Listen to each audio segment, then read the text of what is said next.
Hey there, welcome to a brand new episode of Muzikxpress. My name is Twan, and in this week's vlog you will see my interview with Solarstone about his classic The Calling. But before we start with the interview, please make sure to subscribe to my channel, and very important, also make sure to click the bell button, because then you will get a notification the next time a new vlog is online. Alright, here it is, the story behind The Calling, my interview with Solarstone. Enjoy! Solarstone is a project from Rich Mowatt, a DJ and producer who is based in Wales. You might know Solarstone from tracks such as 7 Cities, Solarcoaster, Like a Waterfall and many others. The debut track of Solarstone, The Calling, came out back in January 1997 via Hooj Choons. Back then, Solarstone was a project from Rich together with Andy Barry and Sam Tierney. For this week's vlog I sat down with Rich to ask him about the story behind The Calling. My first question to him was how Rich, Andy and Sam got to meet each other. Ooh, how did we get to meet? I was in this indie dance band called Emission, and this was in the early 90s. And Andy was working on this pirate radio station. And I phoned them up. I wanted to send them. We had Emission. We had this 7-inch single that we were coming out, and I phoned the radio station, trying to get them to play the single. And Andy said, "Oh, I've heard of Emission. I think I've been to one of your gigs." And then a little while later, we did a gig at this local club called JB's, and Andy came along, and I met him there. And he said to me, "Do you fancy making some house music?" And at the time I was the keyboard player and the programmer in Emission. And so I think we exchanged phone numbers. I'm not sure exactly how it went, because this was like 30 years ago. And then Emission split up. I remember going to Andy's house. He used to live with his mum then. And he had like an Atari computer, or was it Amiga? I think it was an Atari, and like a MIDI verb delay, I think, and a keyboard, a synth or two, I'm not sure. And we started working on something, and then he said, "I know this guy called Sam, and he's got loads of equipment. Why don't we go to his place?" So we went to Sam. So basically, Sam became part of the band because he knew he had equipment and he knew how it worked. And he was a really good engineer, Sam. You know, he would spend like half an hour or even 4 hours EQing the kick drum, old-fashioned EQing on the mixing desk. So we produced 3 tracks together quite quickly, and we called ourselves the Space Kittens, and we pressed up our own record, and we had our own label, which was called Sunflower Vibes. I think it was Sam's label, technically.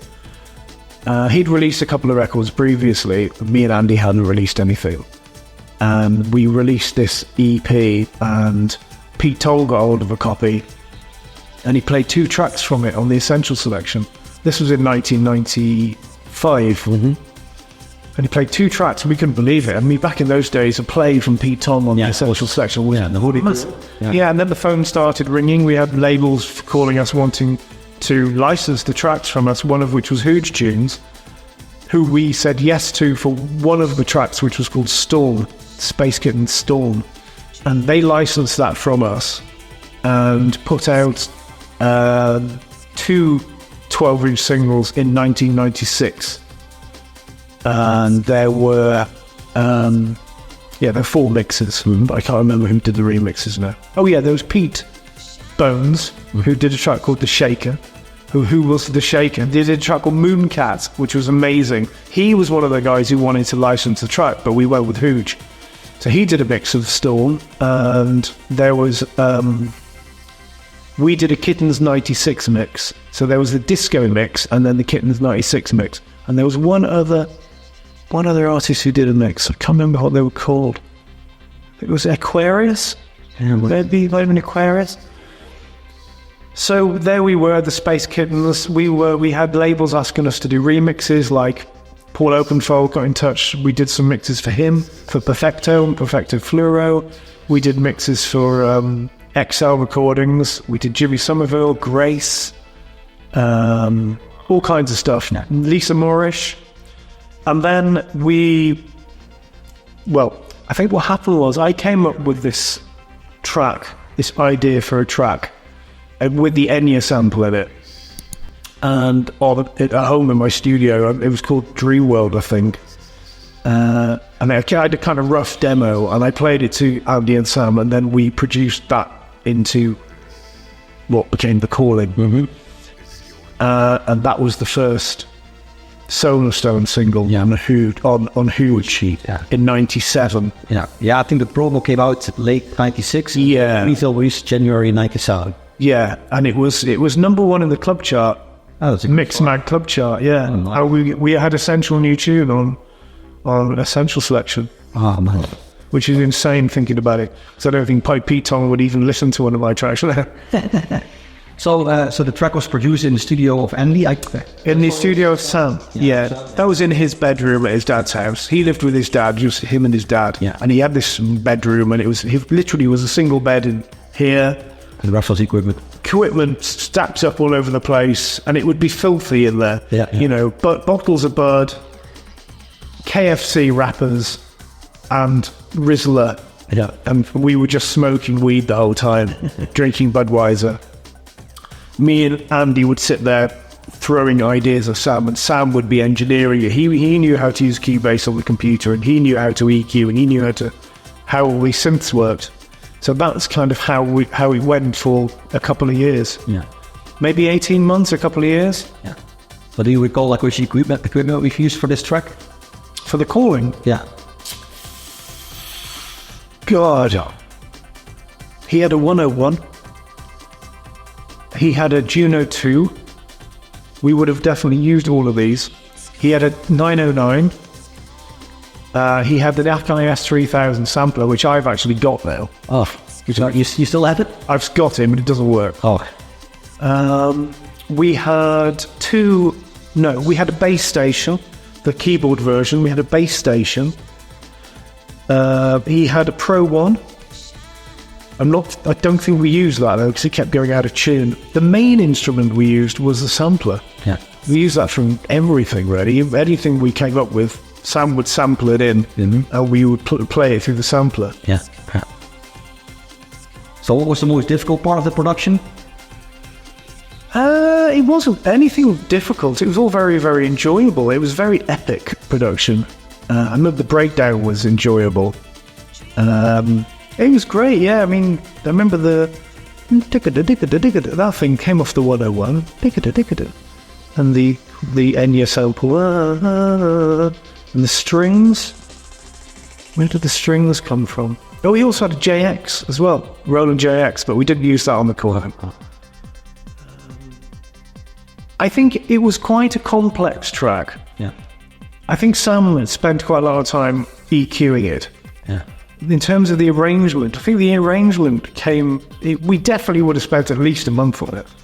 I mean, back in those days, you spent a long time on making a track. Yeah, I think because if you put something on a mixer, you have like the settings, and you couldn't really work on the track because then you would lose the settings. That's right. You had to work on the track until it was finished, and then you also had to wait for the record label to say yes, it's finished. Yeah. Before you recorded the final version onto DAT tape, and then you were done. Yeah.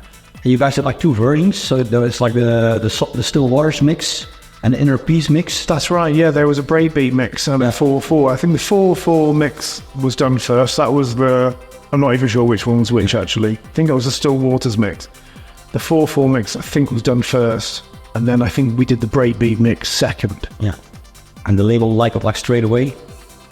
Yeah, they loved it. Yeah, Phil Red Jerry was also doing the A&R then, I guess. Yeah, he loved the track, but they did say that we needed a new name for it because this was trance. We weren't really making. Well, we sort of were, but pretty sure he said we need a new name, or we suggested we use a new name because Space Kitten was kind of a bit stupid. Yeah, which he was, and he advised us to come up with a new name for this, which was Solarstone. Yeah, but we wanted a vocal for it as well, and so I have this friend called Bryony, one of my oldest friends, who we met when she was 13 and I was 14. I used to live in the middle of nowhere in Wales with my mum, and Bryony and her friend were staying in a little cottage in the nearby village of Mallwyd in Wales, and I was working in the summer holidays cutting the grass for a local vicar with his lawnmower. One day I went to the little shop to get a drink, and I saw these two really pretty girls sitting on the wall, and of course it's like, oh, who are these? And so I went home after finishing my day's work for the vicar and said to my stepbrother James, oh, there's these two really pretty girls staying down in... So we walked down to the village and just knocked on the door and went, hello, are the two girls here? These two girls, Bryony and Emma. And I had this brief holiday romance with Bryony, which is lovely. And then we stayed friends ever since. But then that was like quite a few years before we did the calling. So I called Bryony and I said, you've got to come up. I want you to sing on this track. Well, I can't sing. She said, it doesn't matter. You'll be brilliant. So we got her into the studio, and I'd written this song. We'd written this song. I don't remember who wrote who wrote what. And I remember her singing it, and I was trying to get her to sing it. I was going, you really got to feel it, Bryony. And she was like, oh, okay. And she was really trying to feel it. It was just hilarious. It was really great, actually. It's bringing back a lot of nice memories for me. Yeah. That was in the credits sheet. It says like, let me check. In the credits it says like the vocalist is Kimberly Marsh. So that's not true. No. On the record itself, it said vocals by Bryony Walter. Okay. But somehow on Discogs, somebody got it confused and said vocals by Kimberly Marsh. She sang on the next single. Oh. But yeah, Bryony sang on the calling. Yeah. And is that like the male vocal sample? What does that come from? You mean the big thing in the breakdown? Yeah. That was from an old hip hop, that was from an old electro record, I think. It was from a film. It was definitely from a film. Yeah. Like I looked it up here. It says Ego Trip, Dream World, Higher Understanding. Maybe, yeah. Yeah. I don't know. I think Sam had it on a sample disc. Yeah. And there was the Enya sample in there. It was full of samples, that track. Full of samples. Yeah. In fact, to be honest with you, one of the things I think that's missing in trance is the use of samples. I mean, I've started using a lot more samples in my tracks. Because I think it gives the track a much like richer sort of sonic tapestry to use lots of samples rather than trying to use electronically generated sounds, especially presets and VSTs. Yeah. It all kind of sounds the same when everyone does that. Yeah. But the calling, it came out in January 1997, like that was the retail version. So that was 97, 17, so that's 27 years ago. God. Back in the day. Yeah, this is like, this was in the time there was not really internet, so how did you get like up to date about like sales or DJ support? You look at Mixmag and DJ magazine. And music magazine. Yeah. Yeah, you would just buy the magazines every month, or every 2 weeks, whatever it was. You bought Music Mag, DJ Mag, Mix Mag, and you would look for the reviews. Of course, Tim Stark used to do the reviews for DJ Mag. I met him years later, no, that's probably not quite true. No, I met him in 1999 when me and Andy, this was after Sam had left, and we set up our own label, Deep Blue, and we went down to Amato Distribution in London. Because we wanted a P&D deal where they would pay for the production and distribution. And I met Tim that day. And I remember him listening to the track. And Z2 it was, I Want You by Z2. And we were like, yeah, it's really good, guys. And we became really good friends. Yeah. We're still friends now. And we still work together now. And he still writes all the press releases for the Solarstone. Yeah, he's been around in the industry for like a long time as well. Yeah, he's probably one of my oldest friends in the industry. Yeah. Lovely guy. Yeah. So it's 27 years now since the calling came out. What is your favorite memory when it comes to the release of the track? What was my favorite memory of it? Oh my God. I remember going into HMV, the music shop in the Merry Hill Centre in Dudley, and seeing the 2 discs up on the wall. There were 2 discs of the calling, and they were up there. No, there was 1 disc of the calling. It had a gold sleeve, and I remember seeing it up there on the wall and feeling quite proud of it and seeing people buy it. Yeah. And of course, the Essential You Tune, and number one in the Mixmag Club chart. It was exciting, and it was nice because Bridie had sung on it, and it had the Enya sample as well. It was just a happy time. Yeah. It was a good start for the Solarstone project. Yeah, it was. Yeah, it was a great start. I mean, downhill all the way after that. So we're recording this interview at the end of February 2024. So there's not a lot of news yet. But by the time this interview goes online, it might be a bit later already. But then it's announced that you are mixing one of the CDs of the In Search of Sunrise compilation. Is there anything that you can tell about it already? Well, it's quite early days at the time of recording this interview. I mean, I've signed a few tracks for it, and I've spoken to a few artists and asked them to make me something specifically for this album. Yeah. And I've kind of sketched out, and I know I want it to be really Balearic, really sort of traditional Balearic trance, nothing too hard, very atmospheric. That's it, pretty much. I mean, at this point, I'm thinking of including doing. I remember when Matt Fax did his In Search of Sunrise disc, he closed it with the original mix of Seven Cities, which I thought was a brilliant, clever thing to do. Yeah. And there is one Solarstone track from back in the day that I'm thinking of including on there, because I think it would really work well, and it still sounds really good. Is it like A Waterfall? No, it's not like A Waterfall. Because that was also on it. Yeah, that was on. No, it was another track, and I think it would work really well, fit really well into this. Well, I might make a slightly refreshed version for the album. So that's what you're gonna be up to in the next few months. Well, there's the new Solarstone album. And the album as well, yeah. There's the new Solarstone album, and there's the In Search of Sunrise, and I think that I'm going to be skipping a year for the Pure Trance compilation as a result of this, because it's too much for one person. Yeah. A Pure Trance compilation takes months. Yeah. And if I'm mixing a disc of In Search of Sunrise, that's basically the same thing. Yeah. So I definitely cannot make two compilation albums and an artist album. Oh, that is also true. And in the meantime, you're like touring, and I've got a young baby. You have to be a dad, so yeah. And this is the thing. I mentioned to you in another interview that the reason I skipped the year for Pure Trance 10 was that I was having a lot of personal issues. And one of those is anxiety and taking on more than I can achieve. Yeah. And then beating myself up for not being able to achieve it. And I think a lot of people struggle with this. And it's something that I've been struggling with for years, is like sort of making promises to people. And, deadlines, and like artists sending me great tracks and then me not being able to say no and agreeing to release them. And then all of this stuff, and it all piles on until you realize, I've taken on all this, I can't possibly achieve it all. And then you start beating yourself up. And I just can't do that anymore, because I'm 51 now and I've got to kind of think about my mental health. Exactly. And the thing is, like, your job is like mostly like being creative, and you cannot really force like okay, like this week I need to finish like 5 tracks, and it doesn't work like that. There has to be a point where you just go. I remember seeing a psychotherapist, and she said, you have to, don't take on more, only take on what you can achieve, and then be happy and proud that you've managed to do it. Yeah. So I think finishing the Solarstone album and mixing a disc of In Search of Sunrise, number whatever it is enough for 1 year. And if people, they'll have to wait for Pure Trance 11. Yeah. I think people will rather wait a bit longer, and then that result is like instead of. But I mean, look, if Tiesto is going to mix one disc of Pure Trance 11, it's worth waiting for. Let's see, never seen that. Yeah, well, I'm looking really forward to the In Search of Sunrise compilation and of course the album. So thanks all for your time and good luck. Thanks, mate.